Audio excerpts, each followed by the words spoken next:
जुन सपना मैले देखेको थिएँ त्यो पुरा भएन।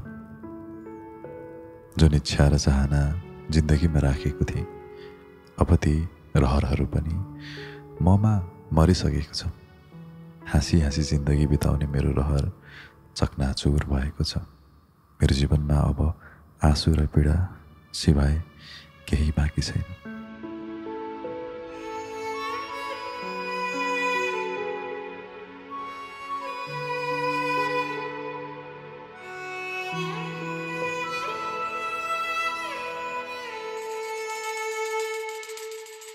म आज दुनियाँको भैसा बिछाउने चौतारी बनेको छु। म शकुन्तला। गाउँमा सबैले मलाई सकु भन्छन्। पहाडको काखमा एउटा भुसले छाएको एक तले घर छ, जहाँ हामी परिवारका 6 सदस्यहरू बस्छौँ। म, मेरा 2 भाइहरू र बुबाआमा। मेरा बुबा खेती गर्नुहुन्छ। बुबा अरूको मेलापात गरेर भए पनि हाम्रा इच्छाहरू पुरा गर्ने प्रयास सधैँ गर्नुहुन्छ। तर पनि उहाँको प्रयास सफल हुन सकेको छैन। मेरो आवश्यकता पुरा नहुँदा धेरै पटक बुबाआमासित मेरो झगडा भएको छ। बुबाआमाले मलाई धेरै पटक सम्झाउने प्रयास गर्नुभयो, तर मैले मानिनँ। जतिसुकै सम्झाए पनि सम्झाउन नसक्दा बुबाआमाले हार मानिसक्नु भएको छ। आमाले त मेरो नाम नै जिद्दी राख्नु भएको छ। मेरो यो जिद्दी उपनाम गाउँ हुँदै मेरो स्कुलसम्म चर्चित भएको थियो। मलाई यो नाम असाध्यै प्यारो लाग्थ्यो। कसैले जिद्दी भनिहाल्यो भने म भित्रभित्रै खुसी हुन्थेँ। किन हो किन। कसैले घमण्डी अनि जिद्दी भन्दा मलाई रिस उठ्थेन, बरु मनमा आनन्द अनि गर्वको अनुभूति हुन्थ्यो। एक दिन मेरो नाताले आन्टी पर्नेसित म जङ्गलमा घाँस काट्न गएको थिएँ। हामी बाटोमा गफगाफमै व्यस्त थियौँ। अचानक आन्टीले सोध्नुभयो, सकु तँलाई एउटा कुरा थाहा छ? मैले सोधेँ, के कुरा? कसको बारेमा? आन्टीले भन्नुभयो, तेरो बारेमा। उत्सुक हुँदै मैले फेरि सोधेँ, राम्रो कि नराम्रो? आन्टीले छिट्टै जवाफ दिइन्, राम्रो नि। त्यसपछि मैले आफूलाई रोक्नै सकिनँ अनि भन्नु कि भन्नु भनी जिद्दी गर्न लागेँ। मेरो बारेमा त्यो पनि राम्रो कुरा। वास्तवमा आजसम्म मेरो बारेमा कसैले राम्रो कुरा गरेको मैले सुनेको थिइनँ। आज मैले 16 वसन्त पार गर्दा जिन्दगीमा पहिलो पटक मेरो बारेमा राम्रो कुरा सुन्न गइरहेको थिएँ। यसैले म आज अलिकति भावुक अनि अलिकति उताउलो बन्न पुगेको थिएँ। त राम्रै छेस्, स्वर्गकी अप्सरा जस्तै। तेरो यो बाटुलो निलो आँखा, खुलेको छाती, मिलेको जिउ, श्वेत वर्ण अनि तेरो मुस्कान झन् जन्मारा। आहा, तँलाई देखेर लट्ठ नहुने को होला? म केटा भएको भए अहिले नै तँलाई लिएर भाग्थेँ। तर के गर्नु, केटी परियो। तेरो यो सुन्दरतालाई जोगाएर राख। तेरो जिन्दगी एक दिन राम्रो हुन्छ। आन्टीको मुखबाट आफ्नो प्रशंसा सुनेर ममा खुसी छाएको थियो। मैले आफूलाई संसारकी सुन्दर स्त्री ठान्न थालेको थिएँ। त्यस दिन हामी ढिला घर फर्किएका थियौँ। अबेर भएकोले घरमा मेरो खोजी भइरहेछ। बाटोभरि मनमा एउटै कुरा खेलिरहेको थियो, मेरो जिन्दगी राम्रो हुन्छ। जिन्दगी राम्रो बनाउन मैले सेलिब्रिटी बन्न सोचेँ। यसको लागि मैले काठमाडौँ जाने र त्यहीँकै धनी केटासँग बिहे गरेर आफ्नो जिन्दगी सपार्ने ममा आश पलाएको थियो। हुन पनि मेरो पछाडि गाउँका धेरै केटाहरू लागेका थिए। प्रेम प्रस्तावहरू पनि धेरै नआएको होइन। एकजना गाउँकै धनी बुबाको छोरा विवशले कैयौँ पटक प्रेम प्रस्ताव राखेको थियो। ऊ मेरो लागि मर्न र मार्न तयार थियो। तर पनि उसको धन सम्पत्ति मेरो लागि पर्याप्त थिएन। मैले उसलाई गाली गरेर उसको अपमान गर्दा पनि ऊ मेरो पछि नै लाग्थ्यो। तर मेरो त सपना अर्कै थियो, उद्देश्य बेग्लै थियो। म काठमाडौँको धनी केटासँग बिहे गर्न चाहन्थेँ, जसले मेरो हिरोइन बन्ने सपना पुरा गर्न मलाई साथ दियोस्। मैले सोचेको मेरो सपनाको राजकुमार एक दिन मैले अवश्य भेट्ने र मेरो सपना पुरा हुने कुरामा म विश्वस्त थिएँ। मेरो घर बाटो छेउमा थियो। बाटोमा आउने जाने मान्छेलाई पानी खुवाउनु हाम्रो दैनिकी बनेको थियो। एक दिन 4 जना केटाहरू 2वटा बाइकमा आएर मेरो घर अगाडि रोकिए।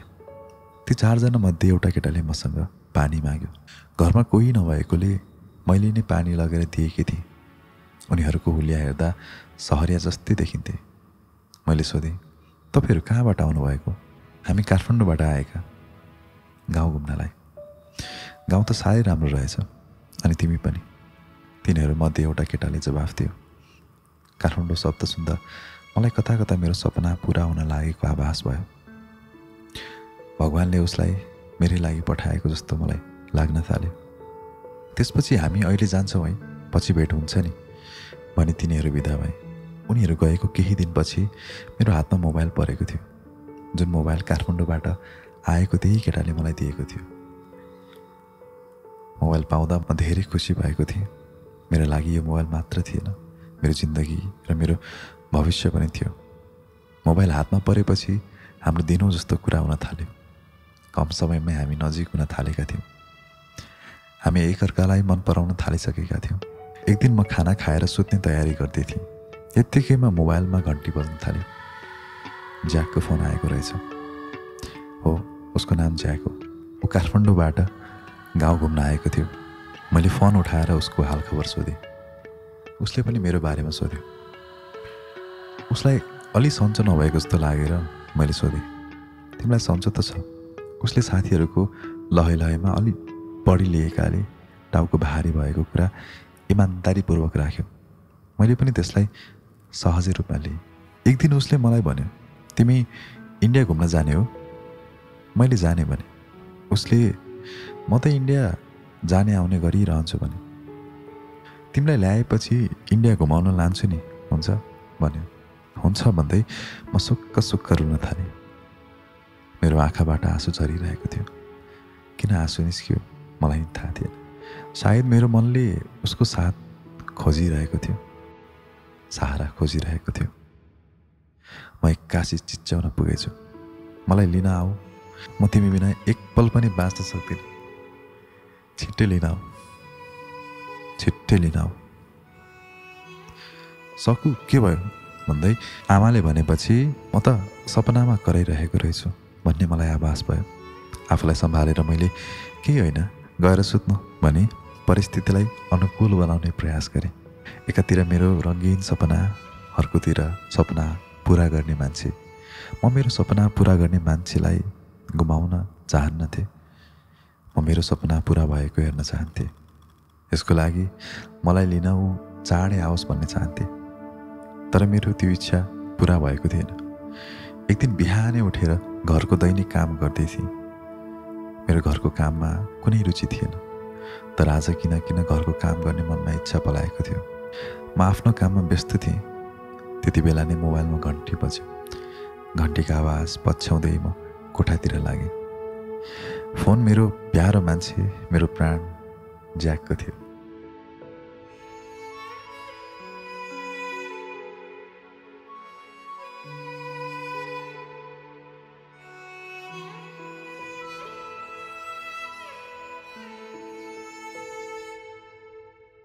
उसले तिमी उठ्याऊ भन्यो। मैले उठिसकेँ भने।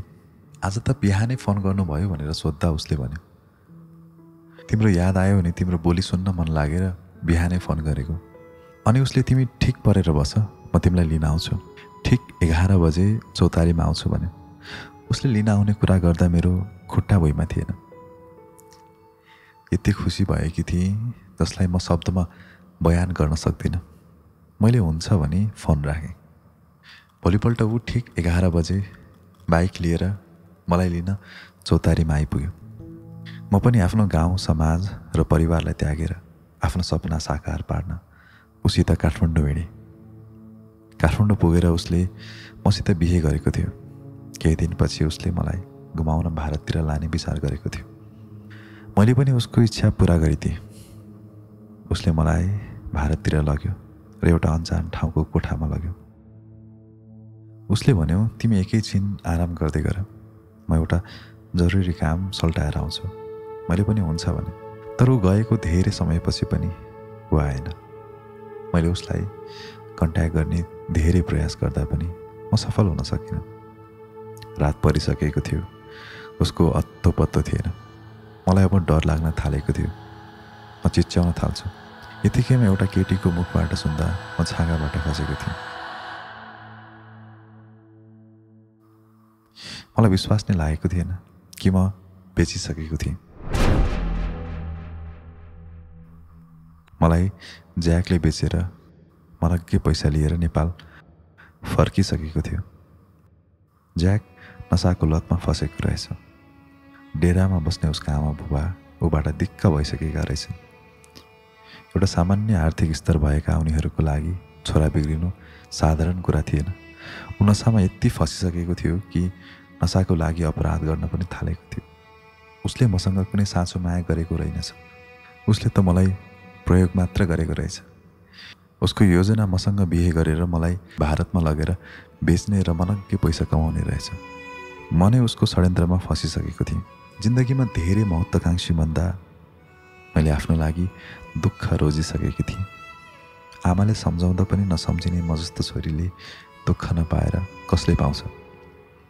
आमाले किन सम्झाउनु भएको रहेछ भन्ने आज बल्ल बुझ्दैछु। तर के गर्ने, अब ढिला भइसकेको थियो। आज म नरकीय जीवन जिउन बाध्य भएको छु।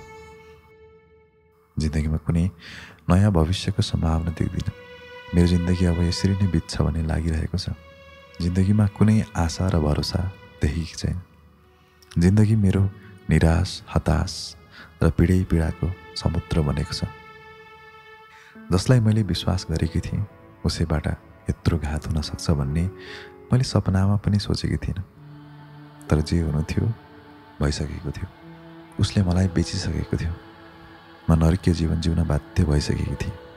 मैले आज यहाँ जीवनको स्वतन्त्रता र मर्यादा गुमाएको छु।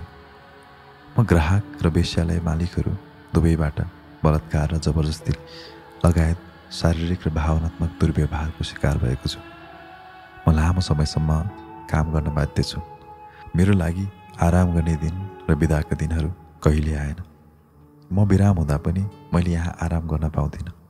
जति ग्राहक भए पनि डिल भएका ग्राहकलाई मैले खुसी बनाउनै पर्छ।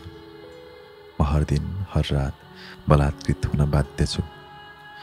यहाँ मेरो पीडा बुझ्ने र सहानुभूति दिने कोही छैन। मैले महत्त्वपूर्ण स्वास्थ्य जोखिमहरूको सामना गर्नु परेको छ। मैले यौन सञ्चारित सङ्क्रमण, हिंसा र लागु पदार्थको लतबाट आफूलाई बचाउन सकिरहेको छैन। स्वास्थ्य सेवा र अन्य आधारभूत आवश्यकताहरूमा पहुँच नभएकोले म अस्तित्वहीन हुन पुगेको छु। यो कथा म यही नरकीय स्थलबाट लेख्दैछु, जसको उद्देश्य म जस्तै अरू केटीहरूलाई सचेत गराउनु हो। मेरो जीवन गाथा पढेर पक्कै पनि केही न केही शिक्षा ग्रहण गरी आफ्नो जीवनलाई गलत दिशामा लैजान प्रयास गर्नुहुने छैन भन्ने आशा लिँदै मेरो यो कारुणिक प्रेम कथा अन्त्य गर्दैछु। धन्यवाद।